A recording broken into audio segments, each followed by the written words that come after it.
So let me introduce the next speaker, a dear colleague of mine, Maria Osbeck, a research fellow at the Stockholm Environment Institute. You work a lot on the local level, the complexity in water governance, the local experiences of regional trends. So please, Maria, the floor is yours.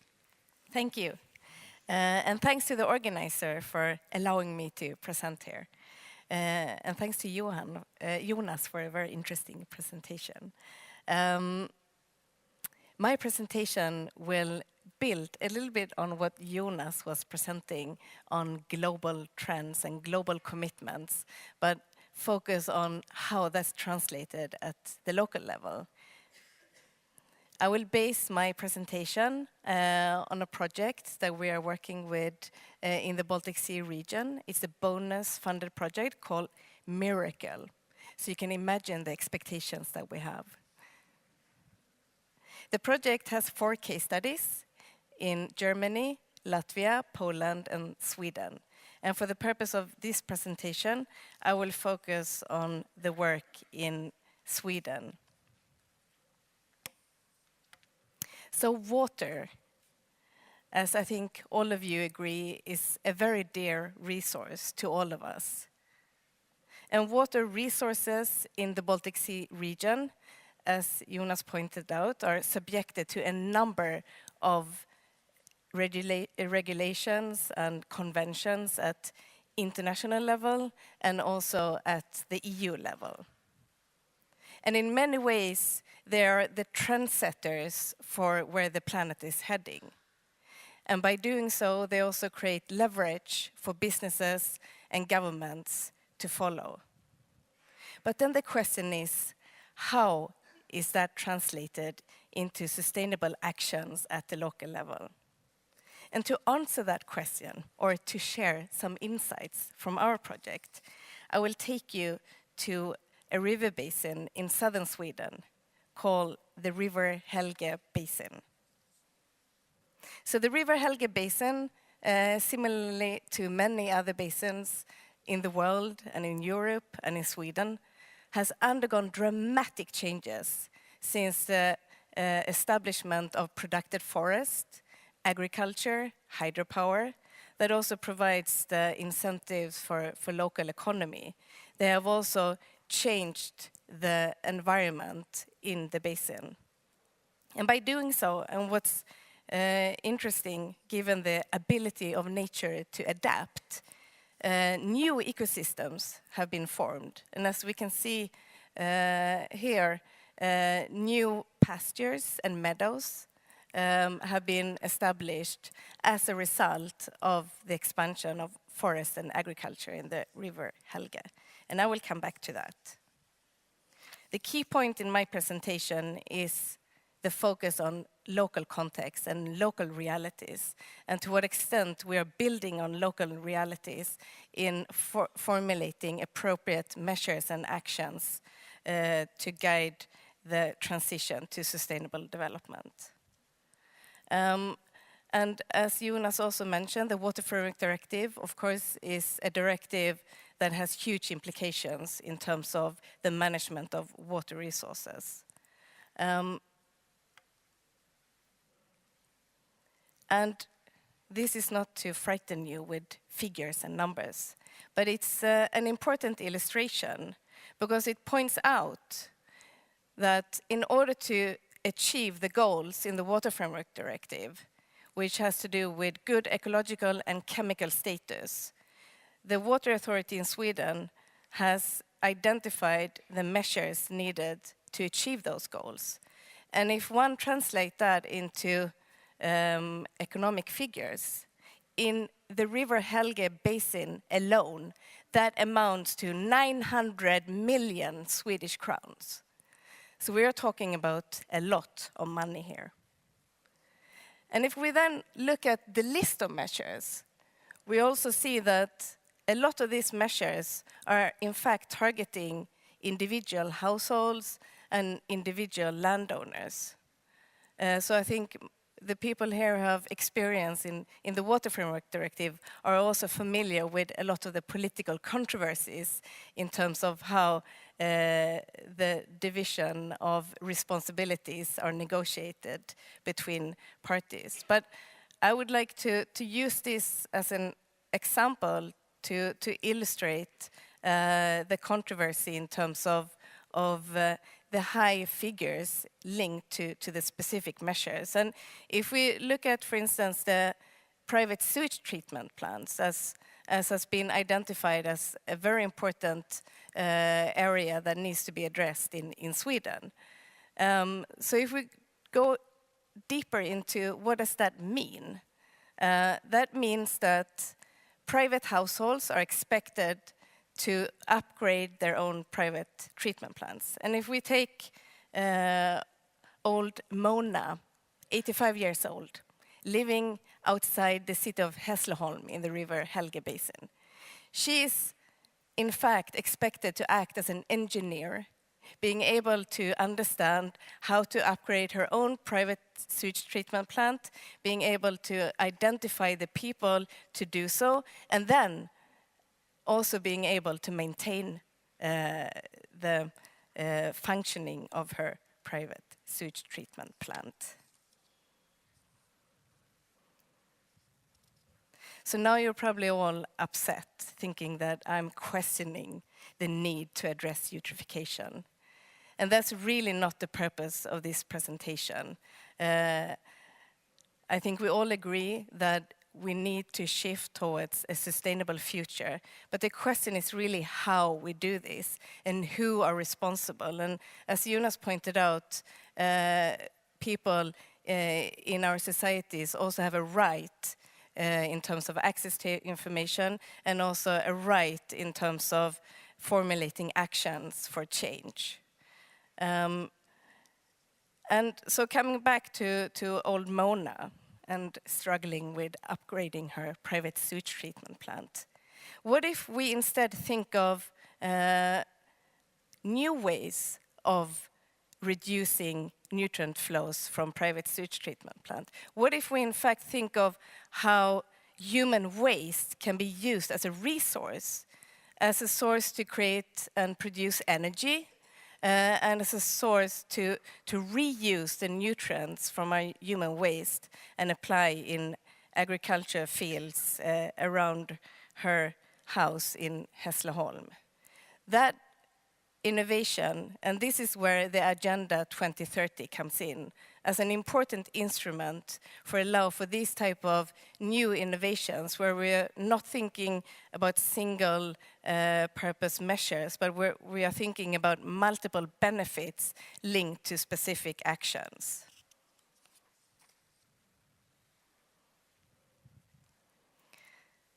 And that's really how we are working to achieve our miracle. We are working by looking at the specific parts of the river basin where we are engaging different stakeholders from forestry, agriculture, hydropower, and urban context to jointly discuss what are the appropriate measures in order to achieve the goals in the Water Framework Directive and other directives in this specific area. And that has enabled us to rethink the program of measures for this specific basin. And it has also enabled stakeholders in the basin to rethink how they can contribute. And by identifying win-win, that contributes to several sectors and not only to one sector. I will use one quick example. This very complicated image here illustrates old water regulating dams. And Jakob Granit earlier spoke about the need to engage the hydropower industry and that this is something that is ongoing in Sweden today, and a new fund will be established to implement measures targeting both hydropower and old water regulating structures. But I want to take this to your attention because these old water regulating structures that we see here, they in fact are very important because they are the reason why we have these new ecosystems in the basin, where we have these new pastures and where we have these new meadows that are very important for the agricultural sector and that are also very important for the tourism sector. So if we will remove all of these old water regulating structures, that will have implications on the new ecosystems that have been formed and developed in the basin. So we need to open our eyes and have a broader holistic understanding for how we identify actions at the local level. I think in terms of concluding my presentation and trying to formulate a recommendation based on the experiences in River Helge, I think what we would like to urge from the Swedish government is a revisit of the role of institutions and the role of governance in facilitating this. We see a lack of focus on allowing institutions and platforms for where stakeholders can engage to be formed. We know that there is a river basin organization, but the river basin organization in River Helge does not have a mandate, does not have any resources or finances. But if we would have a functioning institution, that would allow different key actors in this basin to come together and jointly identify appropriate actions and measures that then, for instance, the race for the Baltic with important investors like Sennström and others can come and support actions. So having said that, we need to broaden our view, and we need to show that the transition to sustainable development is in fact a benefit, not a burden. Thank you.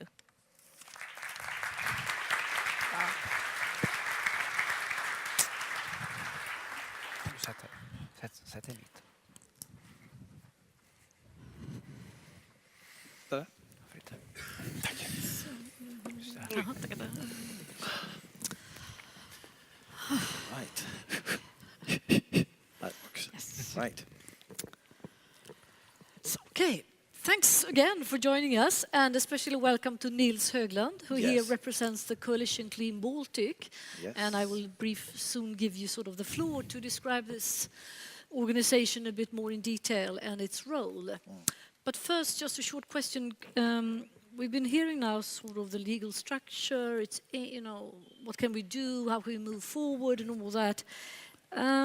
Would you say that, if one can put it bluntly, there are lots of sort of big words within the SDGs, in the HELCOM, etc.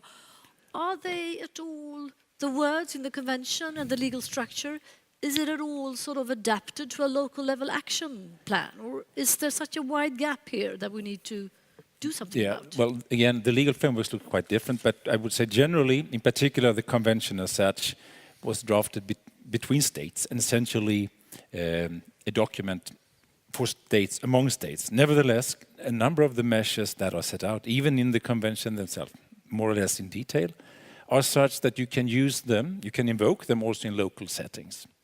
And much of that, of course, is to be developed. It is a legal framework that is supposed to be applied for decades. So you don't have each detail, of course, that's part of the process. But I would still say that it can be used in local context to a greater extent, I think, than what we have seen. And then, local context, that would be your organizations, for instance, Nils. So please tell us a bit about the Coalition Clean Baltic. Yeah, thank you very much. Thank you for inviting me. Deep now in the graveyard shift and people are still awake, I see that it's a good thing. Let me start by short explaining that the network of NGOs that I work for, some 20 grassroots NGOs in the Baltic Sea catchment all the way up to Belarus, in fact, are amassing of somewhere between 800 to 850,000 members locally. So that's what I am. You see me here as 850,000 people. Now, I haven't talked to all of them before coming here, but I think most of them would agree with some of the things I would like to add. And I would like to bring a couple of things to the discussion here from our perspective. First, we talked about misconceptions here earlier today and things. So maybe I should start by saying that I feel sometimes there's a quite common misconception of what NGOs are. Now, you may think of NGOs as a group of activists, green-clothed persons out there in the environment, protesting, protecting something or whatever. And you're right, that's a lot of the local. Many of the very deeply engaged people out there in all countries around the Baltic are particularly interested in one issue or typically a few issues that are close to heart or close to home. And that is a fantastic part of the NGO work. And that is the civil society addition to many things that goes on. In fact, the implementation, the practical implementation is done all the time out there in the rivers, restoring rivers, cleaning beaches, educating people, not less, and bringing this awareness-raising activity to life. And these are things that NGOs do that I don't think they get enough credit for. And it's sort of done in the sort of the quiet backdrops of the countryside many times. So that needs to be said. But I also need to say that obviously NGOs can look like me too. You know, and you can be an educated person taking part in international discussions and talks like this. And this is obviously a crucial role of NGOs, and in fact, part of why our network was formed. That, you know, we need a voice on different levels to be able to take part and participate in conversation and discussion, both on policy development, but also, and mainly, I would say, on implementation, calling for implementations. Now, so we've heard Jonas talk about these opportunities to take part of and participate, and it's provided in law, and this is in very degree, I would like to say, done or enforced in member states, locally or regionally. The Commission is very interested in this and continuously ask us to let us know, or to let them know if this is, you know, is it working or is it not working? And I'll come back to that. So we are allowed to be this alternative voice to maybe industry organizations or whatever. And this is obviously a major part of the NGO role that we could probably do a lot better in a legal sense. And it's a bit of a paradox, really, that many of the NGOs and things you will see and hear in the media are heavily criticizing new law and new rules coming out. What is this? It's too weak. This is ridiculous, whatever.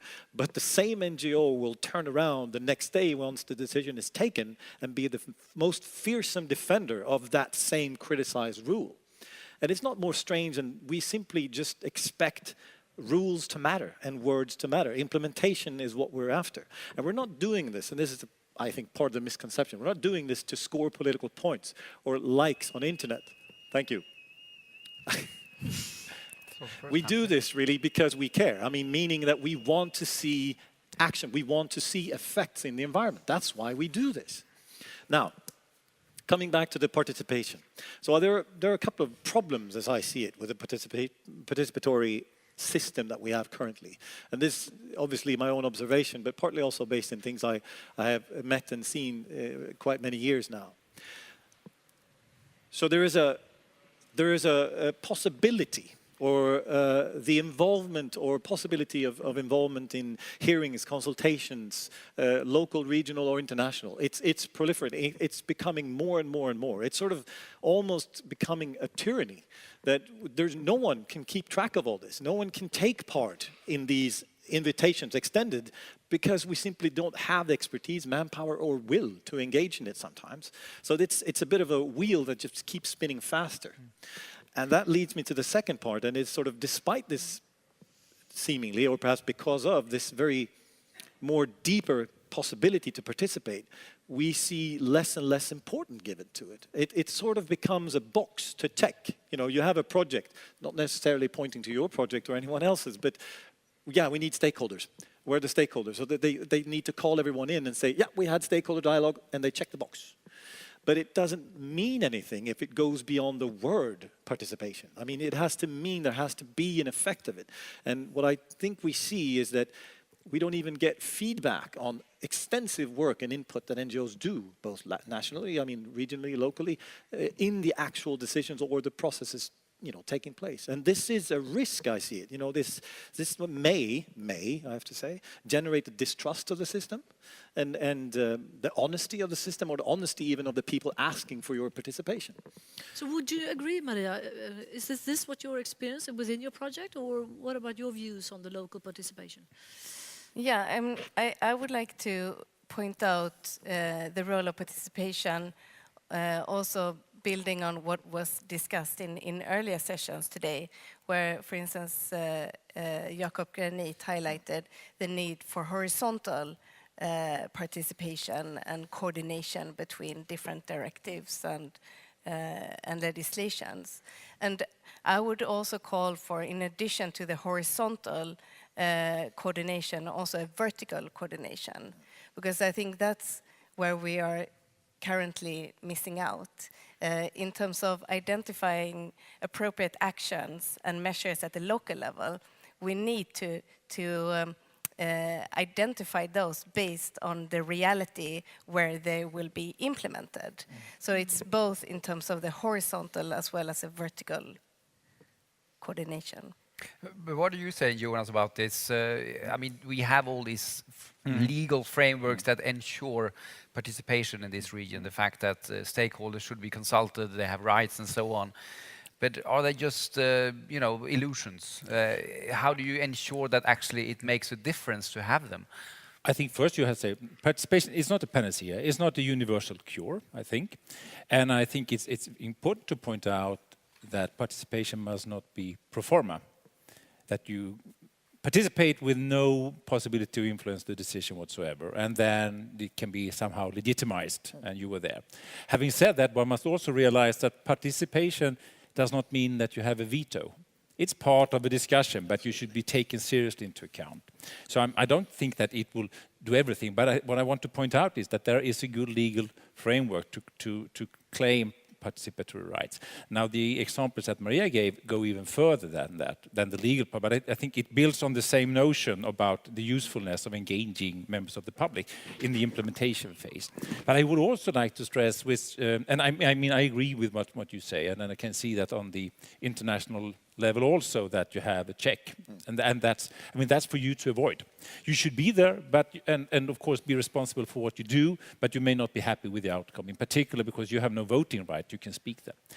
The other point I want to stress a bit is also the challenging element that I raised, not only to participate, but actually by NGOs and others to challenge authorities and others when they don't do what they are supposed to do, to go to court or to some other bodies sometimes when you think that they have not established sewage treatment plants, which they were perhaps required to do, when they have not taken the precautionary measures that they should do. I mean, these are also parts of this scheme.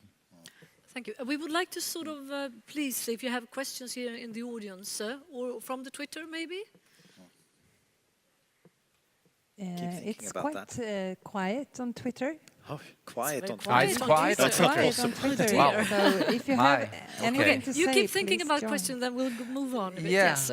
Can I ask maybe one follow-up question, then Gun, Yes, if go you ahead. want to break in. But going back to also to what you talked about, Maria, this is going off track a little bit, maybe from the pure legal discussion we've had. But you stressed the fact that when you started to look at, when your stakeholders started to look at things in different ways, looking at solutions, you could find very innovative solutions that could provide multiple benefits and possibly see things that was not obvious from the start. Would you say that to a certain extent current legal structures, financial structures maybe prevent innovation, prevent new thinking in terms of solutions, make us being stuck in an old system that is actually not very creative and do not support new ideas? I don't know if you have some comments, and then of course the others. Yeah, I think the experiences connected to the implementation of EU directives are associated with those challenges because in fact they are required to adhere to certain specific goals, and the measures have to be designed to adhere to certain specific goals, and that in turn may prevent the development of and identifications of measures that may have multiple benefits, such as the private sewage treatment plant. If we instead make use of the human waste to produce energy and also to reuse the nutrients to then be used in agriculture. So that's a multiple benefits. And I think the same thing is with wetlands. That's a good example that was also presented earlier today by FVM.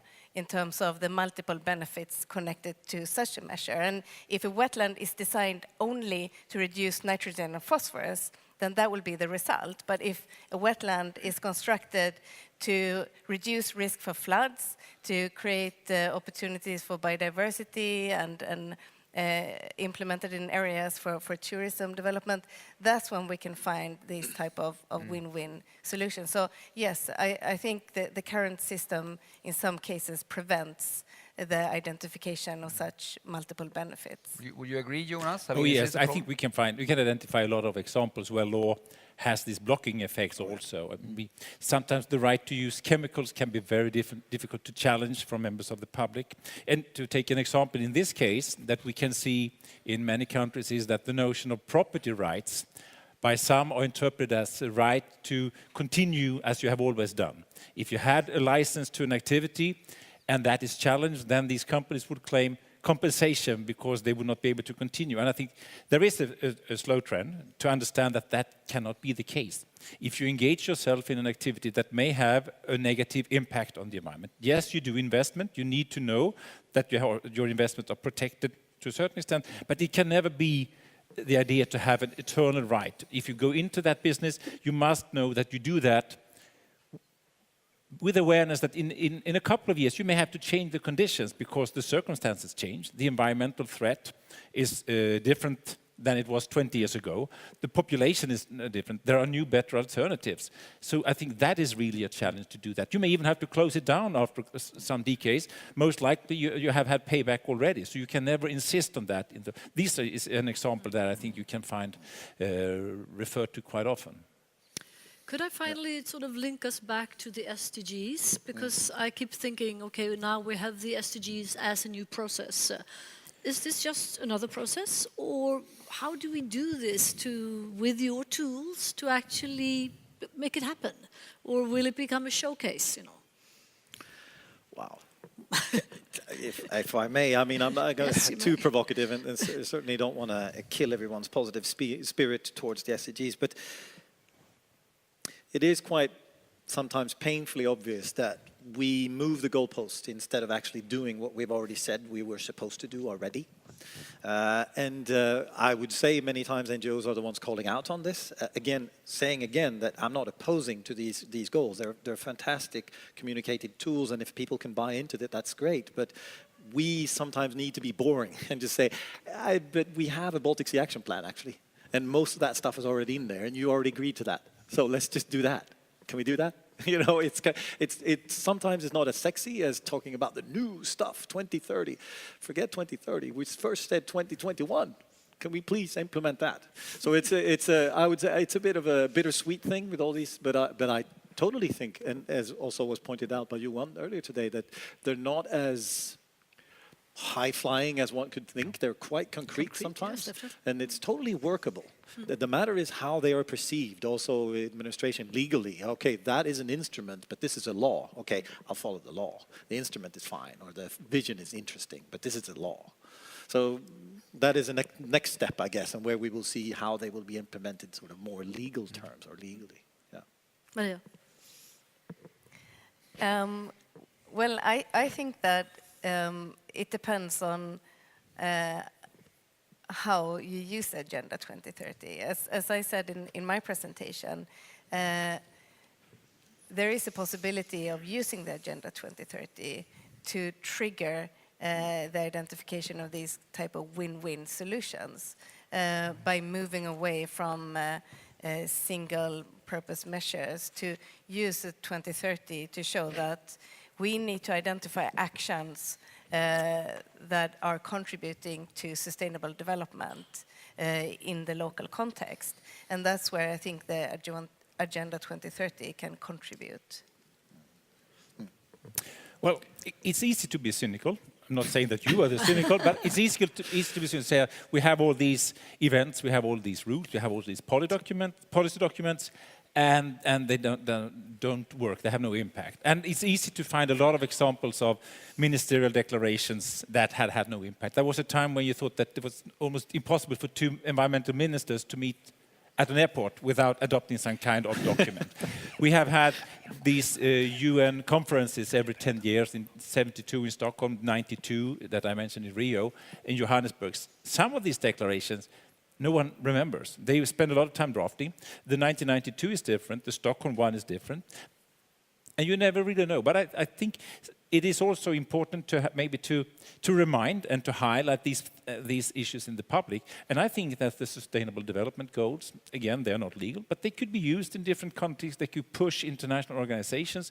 They may have an impact on business and on social corporate responsibility. And, I mean, if I want to say something good, then one may not have so high expectations on all these kind of policy documents, but has to be a bit realistic. Yes.